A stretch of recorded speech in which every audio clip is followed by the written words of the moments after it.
A B C D వర్గీకరణ అనేది 30 ఏళ్ల సుదీర్ఘ పోరాటమని ఇటీవల సుప్రీంకోర్టు ఇచ్చిన తీర్పును స్వాగతిస్తున్నామని ఎస్సీ కులాల హక్కుల పోరాట సమితి జాతీయ అధ్యక్షులు బైరి వెంకటేశం అన్నారు. మాల ఉపకులాలు, మాదిగ ఉపకులాలు అనేవి లేవని, ఏ కులానికి ఆ కులం ఉందని, ఎస్సీలలో 57 కులాలు ఉన్నాయని ఆయన తెలిపారు. కుల గణన చేపట్టిన తరువాతే ఎస్సీ, ఏబిసిడి వర్గీకరణ చేయాలంటున్న ఎస్సీ 57 కులాల హక్కుల పోరాట సమితి జాతీయ అధ్యక్షుడు బైరి వెంకటేశంతో మా ప్రతినిధి బాబు ఫేస్ టు ఫేస్. ఎస్సీ వర్గీకరణ 30 ఏళ్ల పోరాటానికి సుప్రీంకోర్టు మొన్న తెరదించింది. ఇదే అంశంపై ఎస్సీ కులాలలోనే భిన్నాభిప్రాయం వ్యక్తమవుతుంది. ఇదే అంశాన్ని ఎందుకు అసలు రిజర్వేషన్ల పరంగా చూస్తున్నట్టయితే ఎందుకు ఒక వర్గం వద్దంటుంది, ఒక వర్గం కావాలంటుంది? ఇదే అంశాన్ని మనం అడిగి తెలుసుకునే ప్రయత్నం చేద్దాం. మనతో బైరి వెంకటేశం ఎస్సీ కులాల హక్కుల పోరాట సమితి జాతీయ అధ్యక్షులు మనతో ఉన్నారు. వారిని అడిగి తెలుసుకునే ప్రయత్నం చేద్దాం. సార్ చెప్పండి, అసలు దీని మీద భిన్నాభిప్రాయం ఏర్పడుతుంది. వారు ఒక వర్గమేమో వద్దంటుంది, ఒక వర్గం స్వాగతిస్తుంది. ఏంది అసలు ఇక్కడ సుప్రీంకోర్టు మొత్తంగా దళిత వర్గాల్లో ఉన్నటువంటి అట్టడుగు వర్గాలకు న్యాయం జరగాలంటే వర్గీకరణ చేయవలసిందే అని చెప్పేసి మొన్న కుండబద్దలు కొట్టినట్టు సుప్రీంకోర్టు తీర్పునిచ్చింది. 30 ఏళ్ళుగా దాని మీద అనేక మంది మేమందరం కూడా పోరాటం చేస్తూ ఉంటే చేసుకోవచ్చు అనేటువంటి తీర్పును ఇవ్వడం అనేటువంటిది దాన్ని స్వాగతిస్తున్నాం, హర్షిస్తున్నాం. ఇక్కడ అసలు విషయం అనేటువంటి పోరాటం ఇప్పుడు సాగడం అనేటువంటిది జరుగుతూ ఉంటుంది. ఇప్పుడు అంటే రాష్ట్రాలు చేసుకోవచ్చు, ఏర్పాటు చేసుకోవచ్చు వర్గీకరణ అన్నది, కానీ ఇక చేయమని ఎక్కడ స్పష్టంగా చెప్పలేదు. అయినప్పటికీ రాష్ట్ర ప్రభుత్వం కూడా ఇక్కడ చేయడానికి కూడా సిద్ధంగా ఉన్నది. కాబట్టి మేమందరం కూడా ఎస్సీ వర్గీకరణ కావాలని అనేక పోరాటాలు చేసినాం. కాబట్టి ఇక్కడ ఎస్సీ వర్గీకరణ చేయడం అనేటువంటిది అనివార్యం. ఇక్కడ ఇటువంటి పరిస్థితి లోపల దళితుల్లో ఉన్నటువంటి అట్టడుగు వర్గాలకు సామాజిక న్యాయం చేయాలని సుప్రీంకోర్టు మొన్న చెప్పింది. ఎంబారిటికల్ డేటా కరెక్ట్ సామాజికంగా, ఆర్థికంగా ఎవరు వెనుకబడ్డారో వాళ్ళని ఒక వర్గంగా తయారు చేయాలని చెప్పిండ్రు. సో ఇప్పుడు కొంతమంది వర్గీకరణ కావాలని మాదిగ వర్గం, మిగతా వద్దని చెప్పేసి మాల వర్గం ఇలా అంటూ ప్రచారం చేస్తున్నప్పటికీ కూడా ఎందుకు కావాలంటున్నారు అనేటువంటిది వీళ్ళు స్పష్టం చేయరు, ఎందుకు వద్దంటున్నాం అనేటువంటిది వాళ్ళు స్పష్టం చేయరు. సో దీని మీద మేము క్లారిటీగా ఇలా మేము చెప్పదలుచుకున్నాం. ఇలా మాదిగ ఉపకులాలు, మాల ఉపకులాలు అనేటివి ఉండేవి అన్న. ఇక్కడ 59 కులాలను ఇలా గెజెట్లో గుర్తించడం జరిగింది. ఏదైతే 1956లో మన ఉమ్మడి ఆంధ్రప్రదేశ్ రాష్ట్రం ఏర్పడ్డదో, రాష్ట్రం ఏర్పడక ముందు ఈ ప్రాంతంలో ఒక 35 కులాలు ఉండే. తర్వాత ఆంధ్ర రాష్ట్రం వచ్చి ఈ హైదరాబాద్ రాష్ట్రంలో విలీనమై ఆంధ్రప్రదేశ్ రాష్ట్రం ఏర్పడ్డప్పుడు అక్కడున్న కులాలు కూడా కొన్ని వచ్చి ఇక్కడ కలిసినాయి. మొత్తం 59 కులాలు ఉన్నాయి.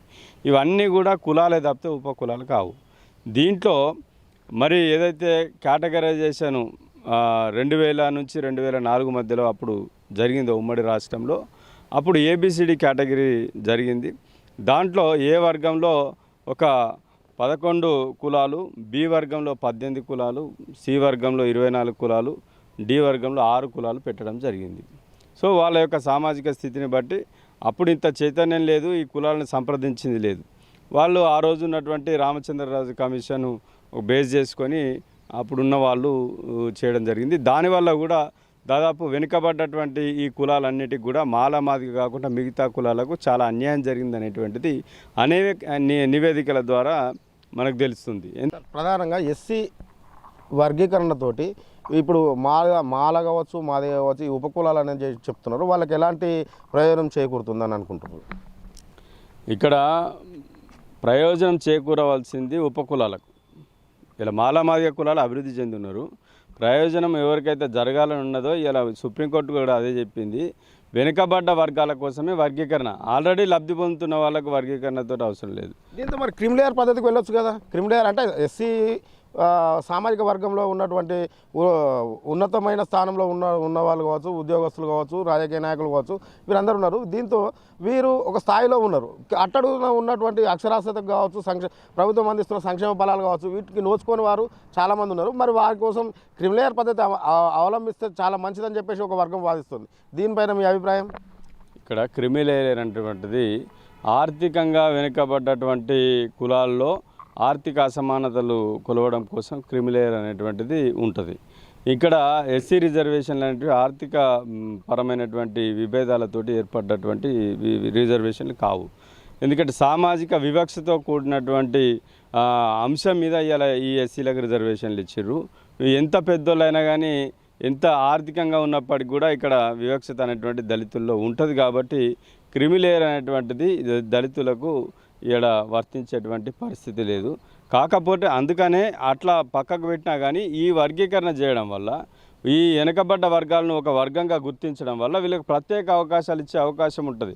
క్రిమిలేరు పెట్టకున్నా కానీ వీళ్ళకి సపరేట్గా చేసి వీళ్ళ కోటా వీళ్ళకి నిర్ణయిస్తే వీళ్ళకి వచ్చే అవకాశాలు వీళ్ళకి వస్తాయి. విద్యాపరంగా కానీ ఉద్యోగపరంగా కానీ రాజకీయంగా కూడా రిజర్వేషన్లు వర్గీకరణ జరగాలి.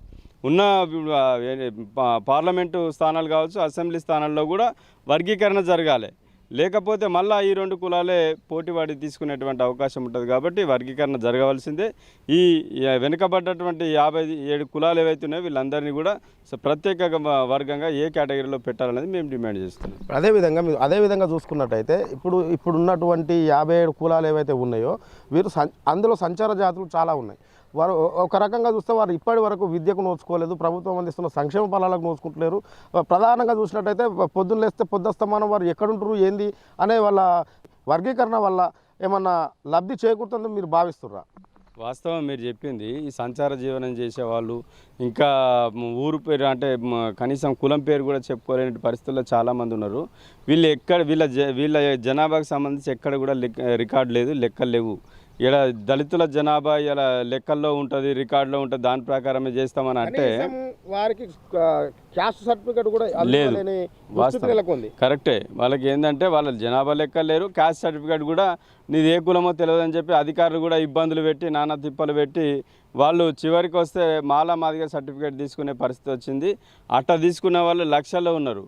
కాబట్టి మేము ఒకటే డిమాండ్ చేస్తున్నాం, ఈ కులాలన్నిటి కూడా లెక్క తేలాలని అంటే మళ్ళీ ప్రత్యేకంగా కులగణన చేయాల్సిందే. కులగణన కూడా అందరికి కూడా కుల ధృవీకరణ పత్రాలు తహసీల్దార్ ద్వారా ఇచ్చి అన్ని కులాల వారిని వాళ్ళ సొంత సర్టిఫికేట్ తీసుకునేటట్టుగా వాళ్ళు ప్రభుత్వం చర్యలు తీసుకొని వీళ్ళకి అవన్నీ ఇచ్చిన తర్వాత ఎవరి కులం జనాభా ఎంత ఉన్నదో కులాల వారిగా జనాభా లెక్కలు తీయాలి. ఇప్పటికి కూడా ఎస్సీ అనేది తీసుకున్నారు.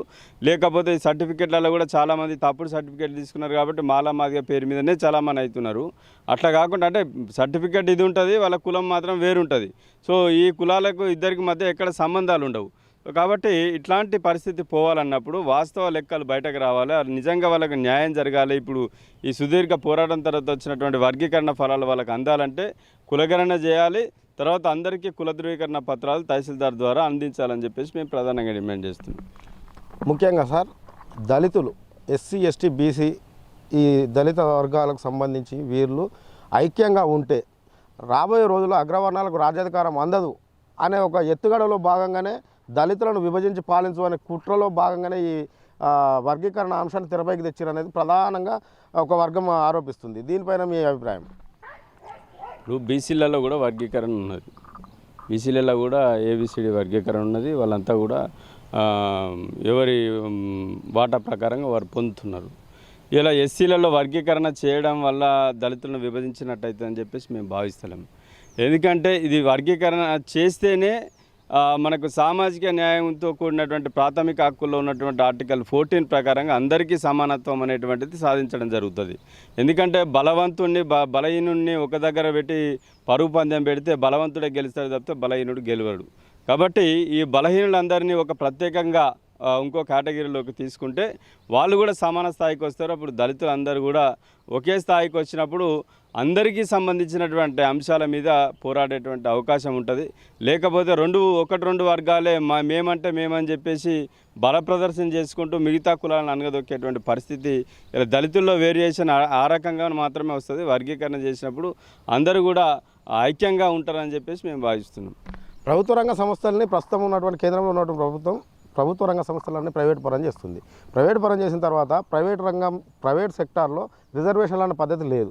కాబట్టి ఈ రిజర్వేషన్లు ప్రైవేట్ రంగంలో ఏ మేరకు అమలవుతాయి అని మీరు భావిస్తున్నారు?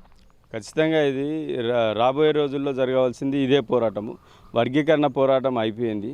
ఎందుకంటే వర్గీకరణ చేసేటువంటి పరిస్థితి వచ్చింది కాబట్టి వర్గీకరణ తర్వాత నెక్స్ట్ ఉండేటువంటి మా దళితుల యొక్క లక్ష్యం ఏదంటే ప్రైవేట్ రంగంలో మా వాటా కోసం మేము పోరాటం అనేటువంటిది నెక్స్ట్ ఉద్యమ కార్యాచరణ తీసుకోవడం జరుగుతుంది. ఎందుకంటే ఇవాళ ప్రభుత్వం అంటే ప్రజలు ఇచ్చినటువంటి సొమ్ముతో ఇవాళ ప్రభుత్వం ద్వారా రాయితీలు పొందుతున్నటువంటి అనేక కంపెనీలో కూడా ఇవాళ ప్రభుత్వ వాటా ఉంటుంది కాబట్టి దాంట్లో ఖచ్చితంగా ప్రైవేటు సెక్టార్ అన్నింటిలో కూడా మన దళితులు కానీ ఎస్సీ ఎస్టీ బీసీల వాటా కంపల్సరీ పొందవలసి వస్తుంది. దానికోసం మలిదశ పోరాటం అనేటువంటిది సాగుతుంది. ఇంతకుముందు మీరు ఒక మాట చెప్పారు, దళితులలో అసలు ఎన్ని కులాలు ఉన్నాయి, ఎంతమంది ఉన్నారు, ఎవరెవరు ఉన్నారు, ఎంతమంది ఏ కులానికి సంబంధించిన ఉన్నారు, అసలు ఈ కులాల లెక్క తేలాల్సిందేనా? మీరు కులగణన చేయండి ఒక స్టేట్మెంట్ ఇచ్చారు. మీరు కులగణన చేయండి మాత్రం ఎస్సీ వర్గీకరణ అమలు చేయొద్దు అని చెప్పి మీరు ఒక స్టేట్మెంట్ ఇచ్చారు. ప్రభుత్వం ఏమో సుప్రీంకోర్టు ఇచ్చిన తీర్పుకు లోబడే అమలు చేస్తామని చెప్పేసి మొన్న సీఎం చెప్పడం జరిగింది. దీనిపైన ఏమంటారు? ఫైనల్గా ఒకటే, అందరికీ ఇప్పుడు ఫలాలు అందాలన్నప్పుడు సామాజిక న్యాయం అనేటువంటిది పాటించాలి. కొంచెం టైం తీసుకున్నప్పటికీ కూడా అందరికీ న్యాయం జరగాలి. అన్యాయం జరిగితే మళ్ళీ ఇంకో పోరాటం వచ్చేటువంటి అవకాశం ఉంటుంది. కులగణన ఎందుకు చేయాలని అంటున్నామంటే, ప్రభుత్వం దగ్గర మీరు ఇంతకుముందు అన్నట్టుగా ఈ చిన్న చిన్న కులాలు కావచ్చు, సంచారం చేసే కులాలు కావచ్చు, వాళ్ళ యొక్క డాటా అనేటువంటి కరెక్ట్గా లేదు. ఇప్పటి 2011 జనాభా లెక్కలు తీసుకున్నా, మన సమగ్ర కుటుంబ సర్వే లెక్కలు తీసుకున్నా వాళ్ళ దగ్గర ఎటువంటి డాటా లేదు. 2000 నేషనల్ సెన్సస్ ప్రకారం తీసుకునేటువంటి జనాభా లెక్కల్లో కేవలం ఎస్సీ అని రాసుకుంటారు వాళ్ళు. అందులో ఈ కులం ఆ కులం అనేది రాసుకోరు. సమగ్ర సర్వేలో కొంత కులాలు తీసుకునేటువంటి ప్రయత్నం చేశారు, కానీ అక్కడ చాలామంది కూడా మా కులస్తులు ఇవాళ ఇప్పటికి కూడా ఇన్ని రోజుల నుంచి కులాల జనాభా లెక్కలు లేకపోవడం వల్ల, మా కుల సర్టిఫికేట్ తీసుకోలేకపోవడం వల్ల చాలామంది ఈ మాలామాదిగా సర్టిఫికేట్లు తీసుకొని అట్లనే చలామణి అవుతూ, అంటే కొంతమందికి సర్టిఫికేట్లు వచ్చినాయి, కొంతమంది రాలేక చాలా రకరకాల ఇబ్బందులతో ఉన్నారు. వీళ్ళందరికీ నిజంగా ఫలాలు అందాలన్నప్పుడు వాళ్ళ కులగణన చేయవలసిందే. వాళ్ళ సమగ్ర విచారణ చేసిన తర్వాత కులగణన చేసి వాళ్ళ లెక్కేందో బయటకు తీసి సపరేట్ కేటగిరీలో పెట్టాలి. వీటన్నిటిని చేయాలంటే ఫస్ట్ ఒక కమిషన్ వేయాలి. పాతగా ఎప్పుడో గతంలో జరిగినటువంటి ఎస్సీ వర్గీకరణ జరిగింది ఉమ్మడి రాష్ట్రంలో, దాని ప్రకారమే చేస్తా అంటే ఇప్పుడు కలవదు.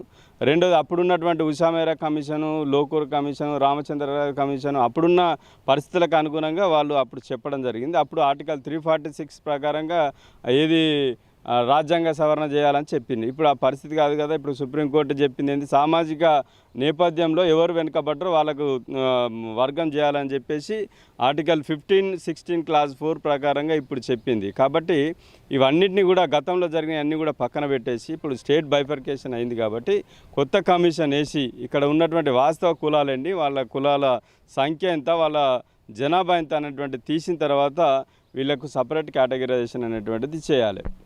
ఇది మొత్తానికైతే ఎస్సీ కులాల హక్కుల పోరాట సమితి జాతీయ అధ్యక్షులు చెప్తున్న విషయం ఏంటంటే, కులగణన చేపట్టిందే ఈ వర్గీకరణ సుప్రీంకోర్టు ఇచ్చిన తీర్పు ఏదైతే ఉందో ఆ వర్గీకరణను ఆ కులగణన చేసిన తర్వాతనే అమలు చేయాలని చెప్పి చెప్తున్నాడు. ఎందుకు అంటే ఈ ఎస్సీ కులాలలో సంబంధించి ఇప్పటికీ కొన్ని సంచార జాతులకు కుల ధృవీకరణ పత్రాలు అందడం లేదు. ఒక దగ్గర తహసీల్దార్ ఇస్తుండు, ఒక దగ్గర ఆర్డీఓ ఇస్తుండు. అసలు ఎక్కడ దొరకకపోతే ఒకరు మాల అని, ఒకరు మాది కానీ ఈ విధంగా కుల సర్టిఫికేట్ తీసుకుంటున్నారు. కాబట్టి జనాభా దమాష ప్రకారం ఖచ్చితంగా ఈ కులం ఎస్సీ ఉపకులాలలో మాదిగలు ఇంత, మాలలు ఇంత, మాల ఉపకులాలు ఇన్ని, మాదిగ ఉపకులాలు ఇన్ని అనే ఒక సంఖ్య తేల్చాల్సిన అవసరం అయితే ఉంది. దానికి సంబంధించి ఒక కమిషన్ కూడా ఏర్పాటు చేయాలని చెప్పి వారు చెప్పడం జరుగుతుంది. కెమెరా పర్సన్ నరేష్తో రాయబాబు, S6 న్యూస్, సిద్దిపేట.